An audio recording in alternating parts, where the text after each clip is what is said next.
โอ้เพิ่นเพิ่นบ่ได้หาเพิ่นบ่ได้หาขายบ่บ่เลยอืมโอ้หล่นมาเลยโอ้ยโอ้ยหล่นมาเลยจะถิ่มลงมานี่ล้นบ่หล่นหว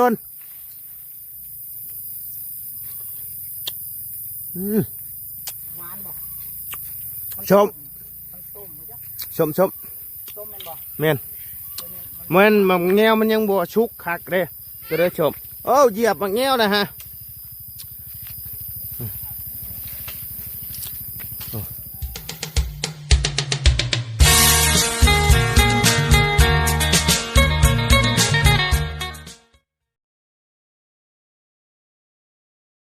เอาเนาะพี่น้องเลยเปิดคลิปเปิดภาพมาบันนี้กับพี่เด้อเนาะอยู่เมืองเซโปนแข้งสวรรณเขตเนาะพี่น้องเลยอยู่ทางเข้าบ้านห้วยเยิงพี่น้องเลยเมื่อนี้เดินทางขึ้นมาด้วยมอเตอร์ไซค์เนาะพี่น้องเลยขึ้นมา3 คนพี่น้องเลยนี่มีลุงเฮิมลุงหนวดลุงเฮิมเพิ่นเข้าไปก่อนแล้วพี่น้องเลยเอาก่อนอื่นก็กราบทักทายสบายดีเด้อเนาะพ่อแม่พี่น้อง FC เบิร์ดสุขูสู่คนเพราะว่าอยู่ในและต่างประเทศก็ยินดีต้อนรับเข้าสู่ช่องบ่ไรคือเก่าพี่น้องเลยผู้เนาะพี่น้องเลยมาฮอดช่วงแรงๆพี่น้องเลยพบเจอกันช่วงค่อยคำลงแรงเนาะล้นเติบแล้วบริข่าวมาหาทางสาวคำเพิ่นพี่น้องเลยได้ยินทางลุงเฮิมมาสีมาขึ้นเฮือนใหม่เนาะสีมาขึ้นเฮือนใหม่สาวคำมื้อวันจันทร์เนาะพี่น้องเลยก็เลยพากันขึ้นมามื้ออื่นนี้ก็วันอาทิตย์มื้อฮือวันจันทร์เนาะนอน2 คืนพี่น้องเลยก็กลับเอาไปพี่น้องเลยเดี๋ยวเข้าไปพุ่นละบ้านสาวคำพุ่นละพี่น้องเลยมา3 คนเนาะเอาไปลุงนวดโอ้ยสบายดีไปพี่น้องเลย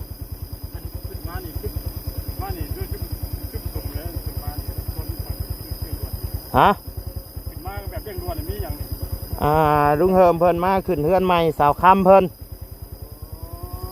โน่แล้วก็กระเทินมาแล้วก็เฮาก็เลยไปแสดงความยินดีกับพ่อตู้อริยะเพิ่นเลยไปนำหน้าไปพี่น้องลุงเฮิมเพิ่นเข้าไปก่อนละพี่น้องทางไปก็ถือว่าโหดอยู่ได้พี่น้องเลย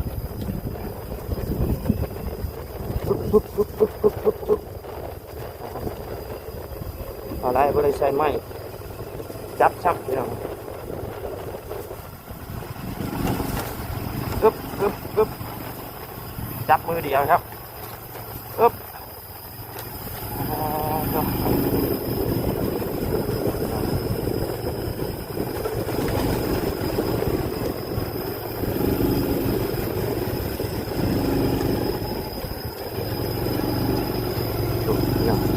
นี่แหละคือทางเขาบ้านห้วยเยิงพี่น้องปุ๊บสั้นขนาดพี่น้องเลยแบบว่าเขาเบิ่งในกล้องนี่ก็อาจสิบ่สั้นปานใดแต่ว่าตัวจริงอยู่สั้นพี่น้องแต่คำเพิ่นก็สิแบกใจหรอกเนาะพี่น้องเลยจึงได้คือมารถจักรเนาะพี่น้องพอดีมาแบกกินข้าว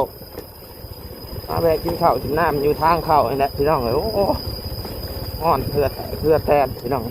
บุกถึงเซโปนเลยพี่น้องเลย3 คนเนาะทางเพิ่มถือว่าเป็นครั้งแรกเลยนี่พี่น้องเลยทั้งทีมงานเอารถจักรขึ้นมาฮอดเซโปนพี่น้องเลยถือว่าเป็นประสบการณ์ใหม่พี่น้องเลยลองเบิ่งเนาะพี่น้องบ่ได้ลองแหละเนาะเพราะว่าทางลุงเพิ่มเพิ่นก็ขายรถไปแล้วพี่น้องเลยก็ต้องรถจักรนี่นะพี่น้องเลยแบบทางไปไกลนี่นั่นกันจังว่ากันอีกทีพี่น้องเลย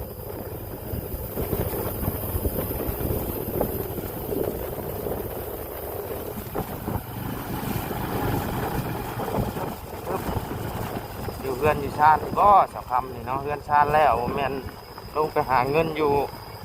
ไปเฮ็ดเบียดเฮ็ดงานอยู่สวรรค์นะประจักษ์เนาะ พวกพี่น้องไปทางไปกดโค้งไว้ขนาดได้เนี่ย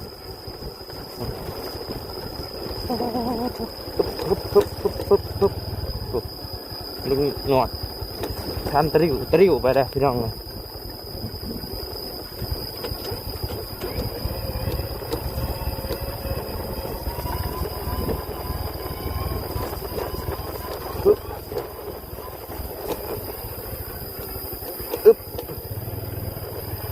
หน้าเพิ่นดุดใหม่พี่น้องปุ๊บปื้นบัดอึบอึบอึบ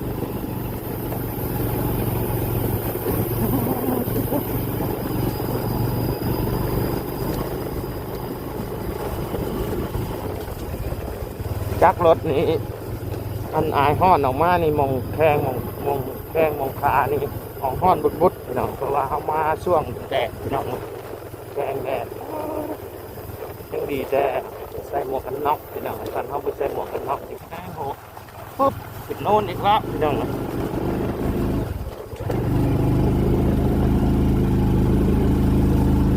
ปุ๊บปุ๊บปุ๊บปุ๊บ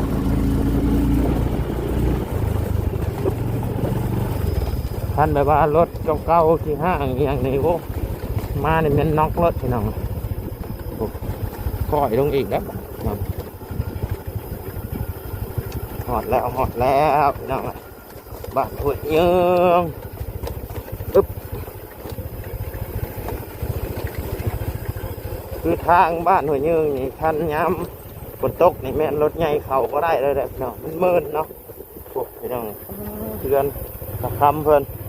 งามคักปันยังพี่น้องเลยฮึบฮึบฮึบฮึบ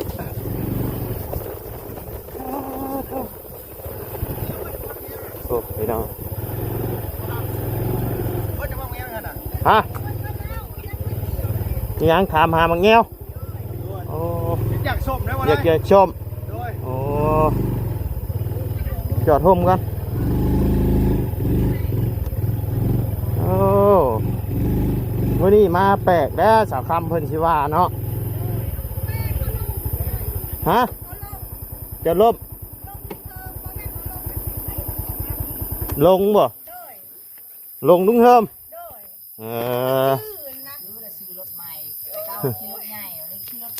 เคยเขียนขี่รถใหญ่ดิขี่รถจักรรถมันบ่คือแล้วเนาะขายแล้วบ่มีเงินขายกินมั้ยล่ะเดี๋ยวบ่มีเงินเนาะดงฮอนเอาสบายดีเด้อเนาะเนาะบ่ได้เห็นหน้าแต่เฮิงฮอนแล้วเนาะเฮือนชานเนาะโอ้ดีอกดีใจน้ำได้เนาะมื้อใดขึ้นวันจันทร์เนาะแต่ว่าขึ้นอยู่แล้วบ่นี่นะขึ้นอยู่เหรอเด้อขึ้นอยู่อ้าวมันมีอยู่เด้อฝนตกเนาะบ่เป็นหยังเพราะว่า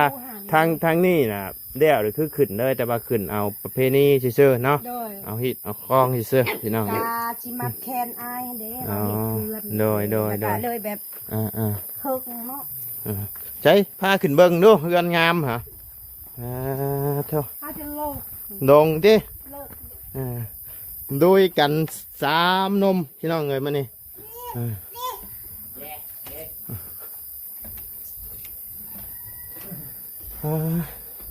แปลงชนะเซลติดเนาะไผนอนอยู่นี่ใช่โอ้เราพวกเขานอนอยู่ในบ่มันห้อนเด้มันปิดยามนี่ห้อนใช่ไหมนี่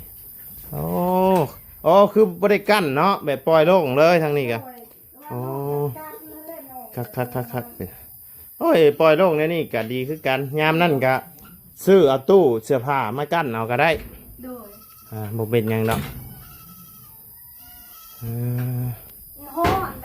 เพิ่นเฮ็ดแล้วแต่โดนนะบ่นี่โดยประมาณอาทิตย์นึงเลยเนาะพอได้โดยคันบ่กลัวเนาะเพราะว่าจุข่อยบ่ได้เข้ามาก็โดนเติบเลย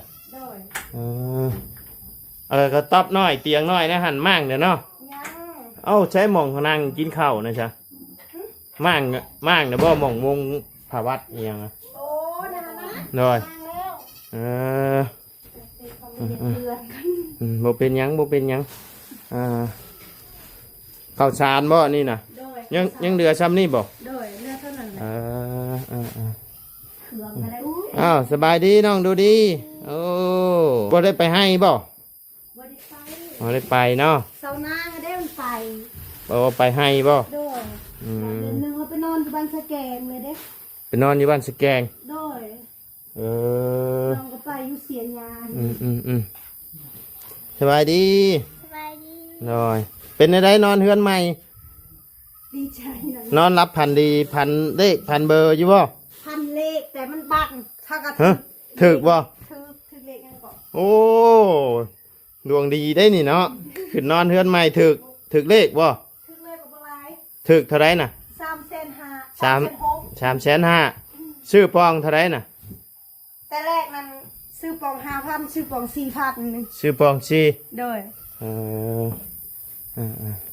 ชื่อปองชีชื่อปองห้างามพี่น้องเฮือนสาวคำเพิ่นเนาะ โดย ดีอกดีใจน้ำได้มีเฮือนงามๆอยู่แล้วพี่น้องเลยบัดนี้ใช้เฉยทั้งแม่ตู้เพิ่นไปใช้เฉย แม่นะ โดย แล้วก็ออมส่วนแล้ว ไปอ้อมสวน โดย บ่ได้อยู่บ่ได้เช่าเนาะแม่ตู้เพิ่นก็วิทย์เดวิทยุน้อยเพิ่นได้นี่เนาะ โดย นอนพังอ้อมได้ยามมื้อคืนคิดว่ามาสิพ่ออยู่บ่ว่าบ่แม่นเฮือนแล้วเดี๋ยวสิลงไปเฮ็ดเวียกอยู่สวรรค์แล้วไปจักว่ะ ไปเชียงยามีได้ไกลๆส เอ อน อ เราไปพุ่นเด้ เออ เรา เออ เลยอยู่นี่เชียงยาอยู่นี่ไม่ได้เศร้าหรอก อืมมารูปแบบใหม่จนบ่จื้อติ บ่จื้อ พี่น้องนะเงียบเงาเลยบัดนี้เนาะคนออกชวนออกให้ว่าล่ะ โดยชาวนาก็บื้นได้มา อืม ก็บอกเพิ่นบอกว่ากินไก่บ่ อืมขึ้นเฮือนเลยมีกับข้าวกับน้ำนะบ่ ยังบ่มี ยังบ่มี โดย อ่า เอาไปเจอไข่ ยาดอก อีด่างมันแตกเลยนะ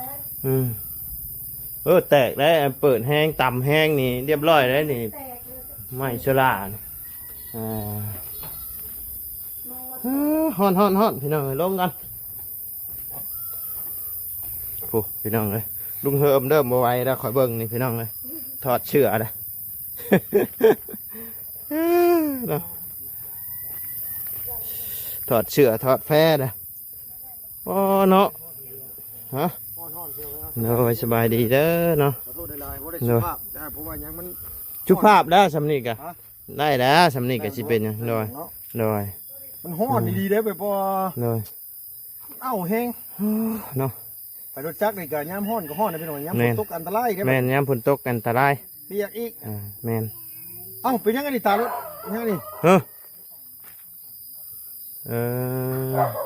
โอ้บ่มีกระจกรถกับบ่มีนี่น่ะ เนาะ สายเฮียนเฮ็ดแล้วลุงหนวดเอ้ยมัน ของลุงหนวดบ่ ของลุงหนวดคันนี้ เอ น่ะ ออีหยังนี่ลุงมันไปใช้นี่นะล่มโอ้เก่งอะลีนี่เนาะเจ้าพาล่มหรือว่ามันล่มเอง เอาแล้ว พาล่ม เจ้าแบกพื้นมาจะให้ อ๋อโทษเนาะ กระยังยังไงน่ะ บ่เฮ้อ เออ อีหยังนะ กระยังนั้นไปซับเข้าให้ อ๋อยังเข้าผูกไปน้องเลยโอ้สีเข้มคักกันดีเนาะเดือนสาวคำเพิ่นนี่งามพี่น้อง เข้ามันยังนั่นเนาะ แมน มันมืดอะมันแบบว่ามันสีแบบกับหมูแก้ง เลยตับหมูแก่ เลย อ่า ในการทรงการสาดให้น้องเขาจะเตือน เลย ฝนตกฟ้าลงมา งามพี่น้อง เลยก็คือว่าในและสามีกับพ่ออยู่ โอ้สุดยอดแล้วใครกลัวอยู่ไอ้กระต๊อบน้อยนั่นเยอะ โดย หลายเท่าพันเท่าพี่น้อง สามีบอกใครครับจักเดียวแล้วหนวดว่าคันว่านี่เขาแบบว่ามีเงินมีทองเนี่ยมือหนาฮุกไปเลยเขาเทพื้นเนาะ เลยแมน โดย อ่า เทพื้นนี่ว่ากันอีกทีเนาะ โอ้นี่บัดฝนตกลงมาก็ยุบลายเนาะนี่ก็เนาะอ่า ลายเลยแต่ว่าทั้งดีเท่าว่าทั้งเฮือนพุ่นน่ะเพิ่น มันดินแหนน มันเป็นดินแบบดินไอ้นั่นเลยเนาะเป็นหน้าดินเลย ที่ว่าเป็น อ่า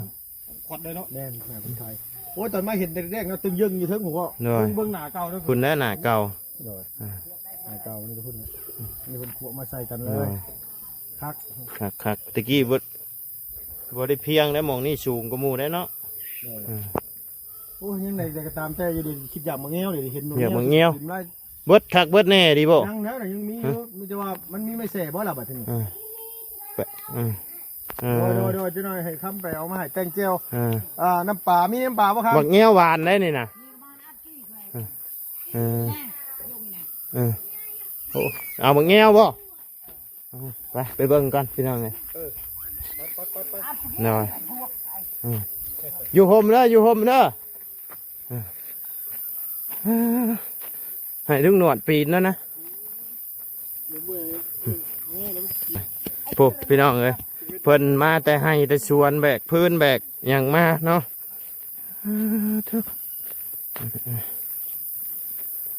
ใช้หมึกเงียวเบิดแต่ว่ายังอยู่เนาะยังอยู่แต่โบราณพี่น้อง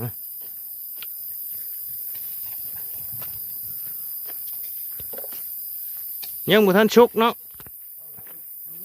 ทำนี่เลยป่ะ โอ้เขาเอาตลอดอยู่ แต่มันหวานได้หมึกเงียวต้นนี่พี่น้อง บ้านวะ หวานอยู่ยืดแม่นเอาบ่ได้บ่นี่ต่ำๆนี่ ผู้ใด บ่ได้บ่ จังหวะเบิ่งก่อน แมงแข้งโอ้แมงแข้งไปแล้ว แมงลาย โอ้ผู้ปอหลายแท้นี่แมงแข้งลุง เด็ก โอ้ น้อย ผู้แมงแข้งเลยแต่โคบไป เด็กน้อยเขาเอาล่ะ อ๋ออยู่พี่ลายบ่เป็นแมงแข้งนี่ลายบ่อยู่หรืออยู่ทางนี้บ่าว แม่น โอ้ เด็ก เพิ่น น้อยเขามาเอา เพิ่นบ่ได้หาขายบ่ บ่อเลย โอ้หล่นมาเลยโอนโอ้ยหล่นมาเลยจะถิ่มลงมานี่ ล้นบ่อ หล่น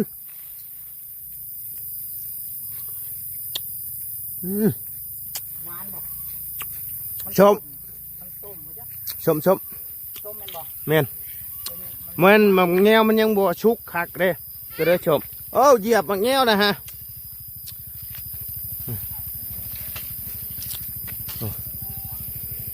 โอ้โธ่แม่งแข้งหลายเลยเนาะ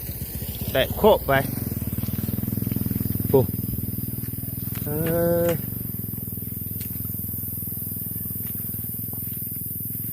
นยังบ่ได้สุกหลาย พอแล้วไล่แล้วอ่า เอาตลอดมันน่ะ โอ้ เด็กน้อยมาเอา หน่อย แปะรอละปะ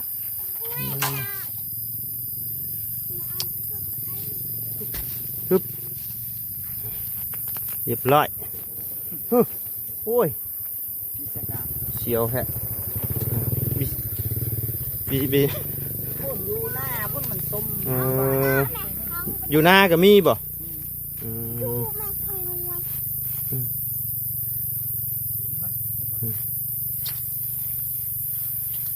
ไหลอยู่ข้างในนะ โอ้เจะขึ้นอยู่นี่มันแข้งแต่โคบเลยแม่นเบิดตัวนี้นี่ แม่นแหละแม่นแหละ นี่ ไม่ใช่ นี่ นี่บ่แม่นแหละ นี่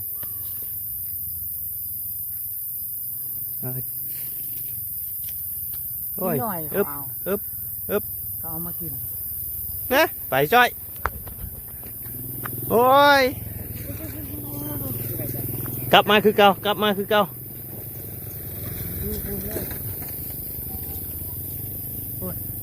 อ๋อ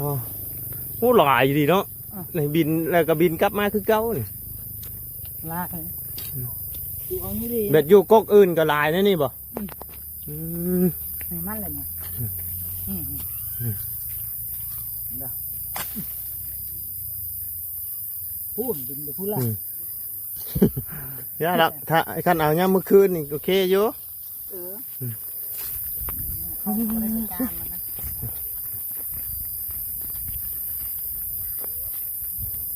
เขาเอาแล้วเขากินส้ม อืม ใส่อันนั้นตลอด โดย บ่ได้หวาน อ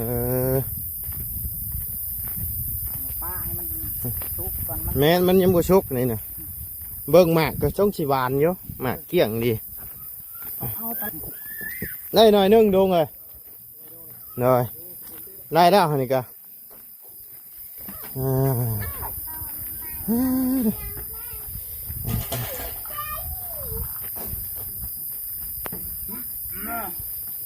เรียบร้อยตำแจวมาบัดนี้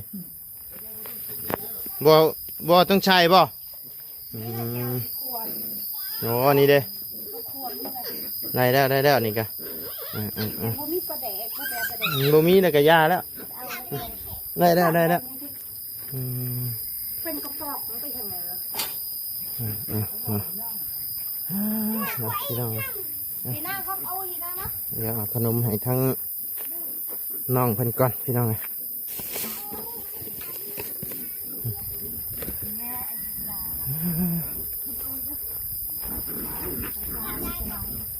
ด้กาอยาก นี่ขนมนี่อ้าวมาแบ่งกันกินเด้อเอาเนาะเลยแบ่งกันกินเด้อกินน้ำกันเด้อหนึ่งข้าวบ่ โดย เอาโอเคสำหรับพี่น้องสำหรับคลิปนี้กะเข้ามาหาทางสะคัมเพิ่นพี่น้องเลยวันจันทร์เนาะขึ้นเทือนใหม่เนาะบุกมาแต่พลานพี่น้องเลยหน่อยมาแต่บ้านพุ่นละมาจากว่านมานี่กะ200กว่าลักพี่น้องเลย200กว่าลักได้คือช่วยกี่ย่างบ่ได้นะ คือว่าบ้าไก่กับบ่ไก่พี่น้องเลยกะพอไปพอมาอยู่เนาะได้อยู่โอเคสำหรับพี่น้องสำหรับคลิปนี้ทั้งบ่ได้ก็จะได้ขอจบคลิปลงไม่เพียงสำนี้ก่อนเด้อพี่น้องเด้อขอบบุญขอบคุณพ่อแม่พี่น้องและ FC เบิร์ดสุขุทุกคนเนาะที่เข้ามาติดตามและรับชมทั้งช่องบ่ได้เนาะสำหรับคลิปนี้ลำลาเด้อพี่น้องเด้อสบายดีเด้อเนาะสบายดีเนาะไปพี่น้องเลย